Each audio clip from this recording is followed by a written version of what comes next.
Yes, Skip, they did. They did. They cured the things that were ailing them for the last 3 weeks. They're playing better defensively. They're getting pressure on the quarterback. They're going back to the basics. Fred Warner with the interception. Talanoa Hufanga with the interception. The D-line is getting pressure. Chase Young comes in and adds a whole different element. Somebody other than Nicholas John Bosa is getting chipped for a change. And then that opens up the lanes for Javon Hargraves and Eric Armstead to go and do their work. Randy Gregory got some pressure on the quarterback. So it's really fun to see. Charvarius Ward got some PBUs, looked really good. When there's pressure on the quarterback, everything different. Everything looks better. They held a team that was on a 5-game winning streak to 3 points at home. It's an East Coast time zone trip, which West Coast teams always struggle with. It's a 10 a.m. start, which West Coast teams always struggle with. But we're coming off a bye, and to score 34 points offensively, Brock Purdy, 3 touchdowns, 296 yards. Skip, I don't even have to look at the notes. I know what it looks like when the San Francisco 49ers are on. 16 rushes for Christian McCaffrey for 95 yards. Also had a couple grabs, so about 47 yards. They were doing it, and they were trying their best to get him in the end zone at the end of the game. Could have been 41 points if they just would have tried to score instead of trying to get Christian to score. But he deserved that chance, and Kyle tried to get it for him. So I'm happy with it. I think they're going to lock the booth up and not let Wilkes back in that booth for the rest of the year. I think they're going to lock the door and hide the key. Yeah, I would say your question is, are they back at the top? I would say clearly they're headed in that direction. Okay, this is one game, obviously, and Steve Wilkes is on the sideline, and like Richard just said, he probably is not going back upstairs, so that spells bad news for a lot of teams in the NFC, whether it's the regular season or into the playoffs, teams that they've beaten in the past, teams that they got to see in the future. And with him standing on the sideline, the communication is there. It just seems like defensively, they were there playing hard-nosed, lights out, all 11 hats to the football on every single down. There was guys just grabbing for the ball. They was just creating havoc. And I think when you look at the additions of Gregory, the additions of Chase, we sat up here a week ago when they got Chase, and it was kind of like, whatever, blah, blah, blah. Washington. Not me and Richard, we didn't feel that way. There's other people within this building that felt that way. Sitting at this table. Well, I'm not going to say any names. They certainly know who they are. And as we tried to educate you on, Skip, to let you know that, hey, Chase Young, along with Bosa, along with Steve Wilkes coming on the sideline, communication, I need you to do it this way, opposed to picking up the phone and saying, hey, I need you to do it this way. I can walk to you on 3 and out and go to the sideline and say, hey, next time we out on the field, I want you to hug the guy here so he can slip past you there. It's all of those sort of things that Kyle Shanahan wanted to implement on this defensive side of the ball, something that he's had in the past with Saleh, something he's had in the past with DeMeco Ryans. Now you see it. It's coming full circle with them. I like them, but I still got the Eagles, just a tough Detroit team. Then I got the Niners, and then I'm splitting it between the Cowboys and the Seahawks for that last top 4 or 5 spot. That's kind of the way. Excuse me?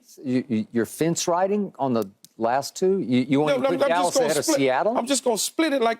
Okay. Well, I think Seattle, when I look at it, they got better quality of wins than the Cowboys to me.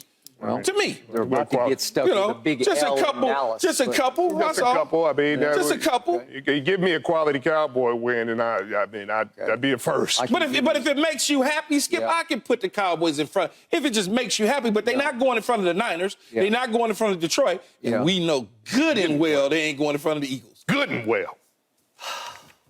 The Cowboys will beat the Eagles in Dallas. They're going to beat them. I'll bet you both a dinner on it right now. I already told you I'll bet you that. We already did that. I don't have no problem betting you on it. Did that. And Richard and I also have a dinner on Seattle at Dallas. At Dallas. We have won 12 straight games. 12 straight games. I don't know how we did it. By an average score of 38. I sure wish. I don't know. Now that you keep pushing that 12 out, I'm gonna go look at them opponents now. Okay. I want Nick, my producer, to find out those 12 opponents. It's hard to average 38 points a game for 12 straight wins at home. It's just hard. But when you're playing the Giants every year, all right. I'm going to. By the way, Richard, you did refer to San Francisco as we. So now you're a. I thought you were a Seahawk, but you're a 49er. I'm going to let you know something. There's some money in my bank account that came from San Francisco that ain't never going to leave. Fair enough. Fair enough. Touche. All right. I give you everything you just raved about. because I watched this game very carefully yesterday, and I was in awe of how ready the 49ers were to play from jump. They were much readier to play than the home team was because it's hard to play there. Dallas lost there in overtime a couple of years back. They're pretty good there, and they can come back on you there, as the Chargers found out in the postseason. And it did not happen yesterday. It just kept getting worse and worse and worse. The 49ers poured it on. The 49ers made a statement yesterday. We're here. We're back. And, yeah, we had a 3-game little skid there, but we got it back together in our bye week. So I'm going to give you all of that. Well, it's a little skid. Now, here we go. Just a little skid. And yet, there was one play in this game that gave me hope, because my wildest, fondest dream is that Dallas will get revenge on San Francisco in the postseason. It's going to be a dream. And here we go. It's the first touchdown thrown by Brock Purdy, and I'm saying, what? Because I soon tweeted that he tried to throw a jump ball to Kittle. Like, this is desperate. He tries to go Brett Favre. I'm just going to throw it up for grabs, hope Kittle can go up and get it. And he airmails Kittle, and guess what? Look what Ayuk found. He found a football right in his breadbasket. Are we sure he wasn't throwing it to Ayuk? No. Or we just want to say it's Kittle? Because Kittle was in front. That ball was mighty high for it to go to Kittle when the guy behind him caught it clean. In his receiver, and he threw it up for Kittle, and look what I found. I think you reach in there, Skip, but I'm going to let you reach. Guess what? His coach said it was probably the worst decision that he has made. He said one of the worst decisions he's made as the starter of the 49ers. Absolutely. And it was a really, really bad idea that he got away with. Now, am I trying to make the case that Jacksonville would have won the game if that ball gets picked? No, but it would have taken a lot longer. You're trying to make the case that the Dallas Cowboys, when they see them at Candles, why do I keep calling it Candlestick? Because you're that where you play. That's Levi Stadium, right? Yeah, when they see him at Levi Stadium, you trying to make the case that that'll be intercepted by the Dallas Cowboys. That's what you're trying to do. Well, you got to go there to play. I am. You do understand you got to go there to play, because y'all not going to win the division. Okay, we're about to rip off a bunch of wins, and who knows, maybe San Francisco will teeter a little bit here and there. That's a case I would be willing to accept, Key. Okay. If I had not seen the reality of the game between the Dallas Cowboys and San Francisco 49ers, I would be under a different impression. Had the reality, I could be one to dream that and to see the scenario and maybe empathize and sympathize if I had not seen the reality of the nightmare that it was on Sunday Night Football when the San Francisco 49ers played the Dallas Cowboys. History. Skip, you talk about 2 years ago when the Dallas Cowboys lost game. That was weeks ago, Skip. And so whenever they play a quality opponent, Skip, they leave with an L. You're right. That's Dallas Cowboys quality opponent, L. Dallas Cowboys bad opponent, win, blowout, Skip. Yeah. Well, I know the Niners quality opponent, they're 3-0, which I would think you would say the Jags are a quality opponent. I'll give you that. The Steelers are a quality opponent.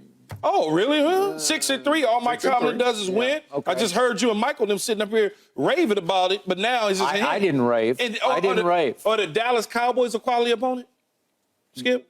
You mean or the Dallas other teams to play? Are the Dallas Cowboys a quality opponent I'm going to say it again. For the 49ers? They are the most explosive team. That's not what I asked you. Yeah, you go again. And I believe that my quarterback, who I don't trust in big games, I believe my quarterback will outplay Brock Purdy the next time. He literally played him and didn't outplay him, Skip. He's played him, So all I can do is deal with reality, Skip. I'm not dealing with hypotheticals when reality exists. So based on let me ask you this question, though.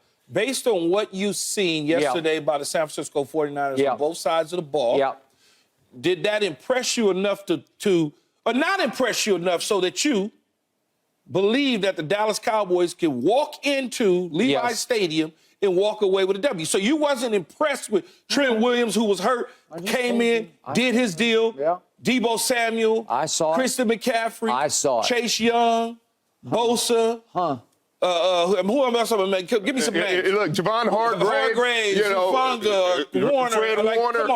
Come on, Skip. Were you not impressed? CeeDee Lamb, Brandon Cooks, Dak Prescott. I'm going to let you know something, Parsons. Skip. So let me ask you a question. All those people were playing when they got blown out, Skip. No, that's good. You got some players. There's no question about it.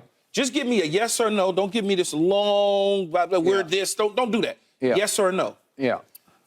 or the San Francisco 49ers defense better than the New York Giants defense? Well, sure. Okay. Now, let me ask you a yes or no. Is the 49er defense better than the Dallas defense? Yes, that's not even a question, not a hesitation, not even a discussion. Not even a discussion. No. Skip. What you're dealing in is a fantasy world. What we're dealing in is factual, actual. Factual, actual. Your delusion is where you're at. Because what you're telling me is you watched Brock Purdy and Dak play head-to-head. And so while watching that, after watching that, weeks later, you are telling me if they go head-to-head, you got Dak outplaying him when you literally watched the game of them going head-to-head, and that didn't happen. Dak is in the MVP conversation, deservedly so. He is playing fantastic football right now. But in the games against quality opponents, he played well against Philly. You give him that. Give him that. He played really well. Dak is playing well because you give him no credit. He made one or two little mistakes. Right. But look, but when he played the San Francisco 49ers in a game that mattered, he made a lot of mistakes. He made a lot of mistakes. And the defense made a lot of mistakes. All so right, you guys always tell me I'm too hard on Dak Prescott. So I ask you both, better quarterback in the biggest picture, Dak Prescott or Brock Purdy? Better quarterback. But I like to answer with a yes or a no, no question about it. But I need context, though. Because if Brock Purdy is a perfect for Kyle Shanahan in this situation, and they're going to be in a great situation because they're going to play at home, they're probably going to win the division, and they're going to be at home for the playoff game where you're going to be on the road. You're either going to probably have to go to Philly or wind up going to San Francisco. One of the two is what's going to happen. Right. If you're saying, is Dak Prescott a better quarterback than Brock Purdy? To me, he is. But not against the San Francisco 49ers and that defense. That's the problem that you have. At some point, just the odds catch up and you just figure it out. What I would say, the odds are forever in his favor. But what I would say is Brock Purdy is the perfect quarterback for the San Francisco 49ers. Absolutely. And if I had a choice to play for the San Francisco 49ers between him and Dak, I'm taking Brock because Brock does what Kyle wants him to do really well. Not everybody is built to throw in those close windows, to process that the way it is. That's why everybody doesn't succeed in these offenses. But for what Dallas wants Dak to do, Dallas is the perfect quarterback. I wouldn't take Brock and put him in Dallas and expect him. Wait a second. I just watched 3 straight San Francisco losses. They have 3 losses, and I was watching Brock Purdy unravel each time. He didn't unravel. Come on. Wild throw. The dude against Cleveland led it. He didn't kick the damn field goal. The field goal kicker kicked it and missed. Okay. He let him down there and put him in perfect situation with a walk-off, and the dude shanked it. That's not on Brock Purdy. Kyle Shanahan is horrified by 3 or 4 throws a game. Skip. What's crazy is for as bad as you think Brock Purdy has been, he still has less interceptions than Dak Prescott. So regardless of what you think about him, he has less interceptions than Brock. Dak threw 3 against San Francisco. So you got me right there. Right. And how many did Purdy throw against Dallas? Skip. Yeah. Dallas is supposed to be the great defense that gets all these turnovers. Deron Bland is a great player, and it gets turnover just about every week. He had none. Just remember I said this. Next time will be different. Yeah, next time they'll leave their starters in the fourth quarter, and they may really mud stump y'all because they'll leave their starters in. The way y'all just beat the Giants is the way they beat you. They took their starters out. Are you sure? They took their starters out. Are you sure if they meet in the playoffs, it's going to be in San Francisco? It might be in Dallas. It won't matter. They beat you in both places in the playoffs. It don't matter. Well, that's true, too. They did beat them in both places. They beat you both places. That was ancient history. Those are the last 2 times you got to the playoffs, they sent you home, whether you were at home or away. So history, mystery. It is about to be our turn. It is about to be. I think the 49ers are a better team, Skip. Yeah. I just do. Okay. Well, you can think that. I think a lot of people think that. I think the Dallas Cowboys think that.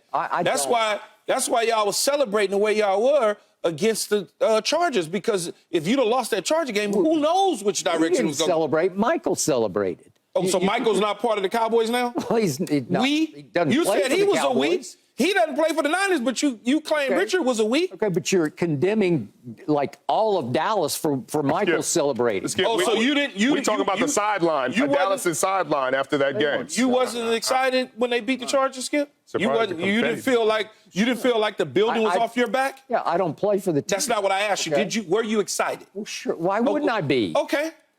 Yeah. All right. You answered it. You gave me exactly what I wanted. I told you we are on the way to 10-3, and we're about to talk about that right now because Are they on the way to 10-3? Can you argue they're on their way to 10-3? These two. Will they get revenge over those stinking Eagles in Dallas on December 10th? I say yes, yes, yes, yes. Absolutely yes. I'm certainly Yeah. talking to somebody, Skip.